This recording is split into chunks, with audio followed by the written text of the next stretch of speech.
Assalamualaikum warahmatullahi wabarakatuh. Alhamdulillahirrabbilalamin wa bihi nasta'inu ala umuri dunya waddin.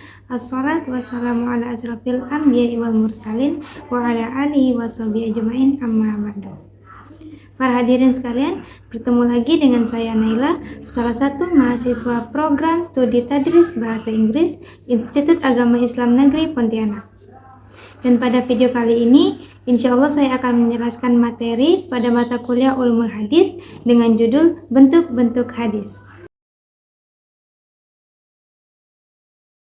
Bentuk hadis, saya akan menjelaskan sedikit materi pengertian hadis, yang mana pada sebelumnya bahwa menurut para ahli hadis, hadis ialah suatu perkataan, perbuatan, kejadian, peristiwa, masalah, dan ketetapan yang disandarkan kepada Nabi Muhammad SAW.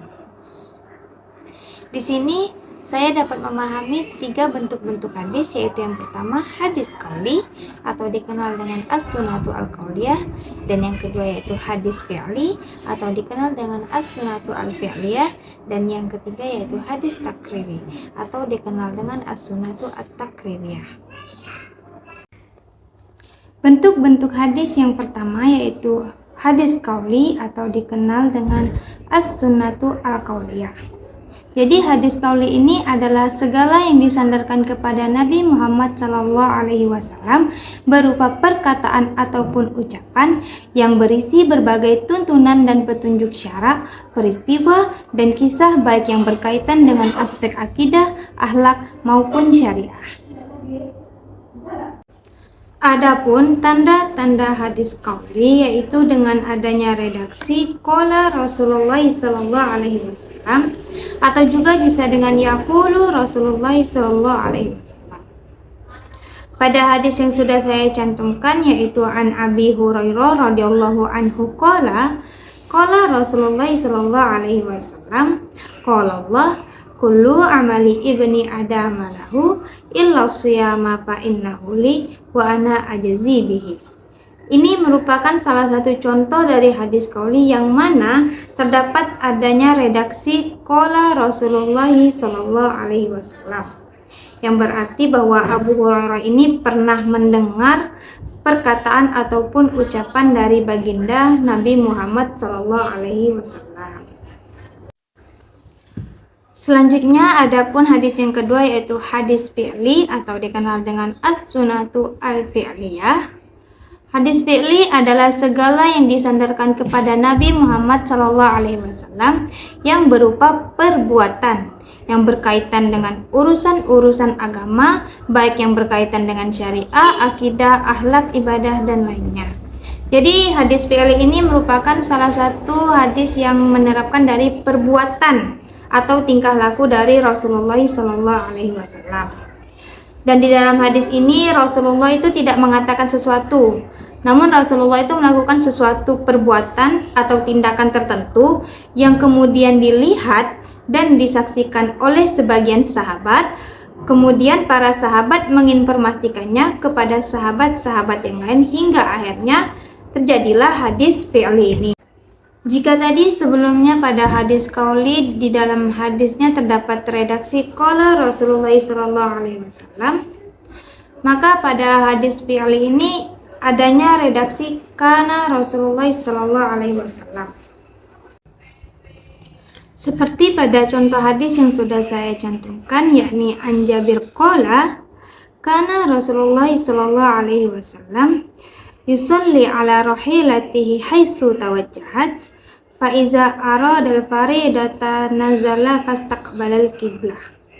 Yang mana pada hadis ini Jabir bin Abdullah ini sedang melakukan perjalanan bersama Rasulullah SAW, dan ketika Rasulullah ingin melakukan sholat sunnah, Jabir melihat bahwa Rasulullah ini tidak turun dari tunggangannya atau dari kendaraannya, melainkan Rasulullah ini melakukan sholat sunnahnya itu berada di atas tunggangannya. Namun saat ingin melakukan sholat fardu, barulah Rasulullah turun dari tunggangannya.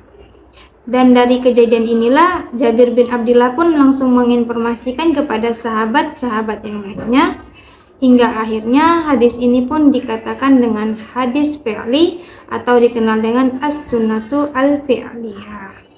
Kemudian yang ketiga yaitu hadis takriri atau as-sunnah takririyah.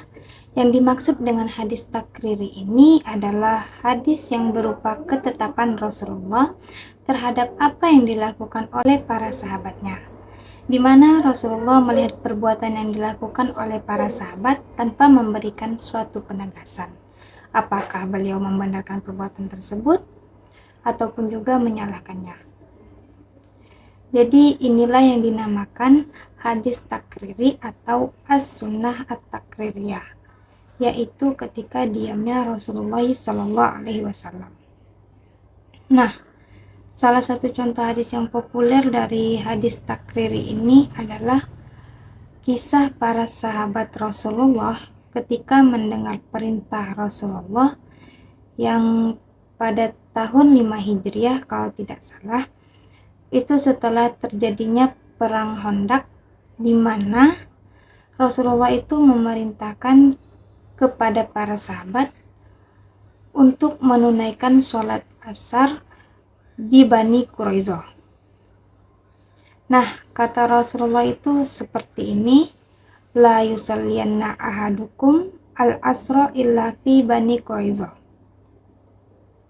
Kata Rasulullah SAW kepada sahabat saat itu, wahai para sahabat, jangan ada di antara kalian yang menunaikan sholat asar terlebih dahulu, kecuali nanti kalian sampai di suatu tempat yang bernama Bani Quraidah. Mendengar perintah ataupun instruksi dari Rasulullah ini, para sahabat pun memahami, yang menafsirkan ataupun menerjemahkan instruksi itu tentu tidak sama.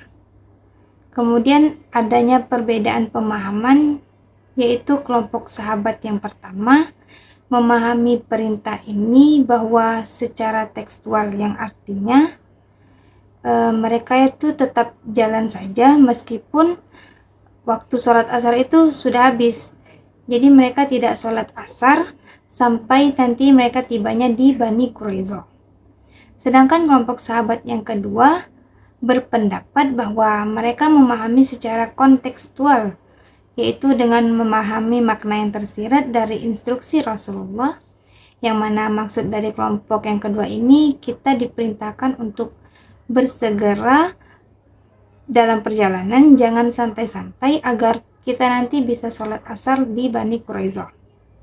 Jadi maksud dari kelompok dua ini bukan larangan sholat asarnya, tapi perintah secara tidak langsung agar mereka itu bersegera sehingga mereka bisa sholat asar di Bani Quraidah. Nah, di tengah perjalanan terjadilah perbedaan pendapat. Melihat perbedaan pendapat para sahabat ini, Rasulullah diam saja. Rasulullah tidak membenarkan kelompok sahabat yang pertama, ataupun menyalahkan kelompok yang kedua, ataupun juga sebaliknya. Jadi diamnya Rasulullah ini adalah takrir yang artinya dua-duanya berpotensi benar. Rasulullah mengakui adanya pemahaman yang tekstual dan pemahaman yang kontekstual. Itulah yang disebut dengan hadis takriri atau as-sunnah takririyah. Tanda lafaz pada hadis takriri ini terdapat pada kata la, yang artinya yaitu Rasulullah tidak menyalahkan dan tidak juga membenarkan dari kedua perbedaan pendapat dari para sahabatnya. Mudah-mudahan penjelasan singkat tentang bentuk-bentuk hadis ini bisa bermanfaat bagi siapapun yang mendengarkannya. Syukran kasiran ala ihtimamikum. Wassalamualaikum warahmatullahi wabarakatuh.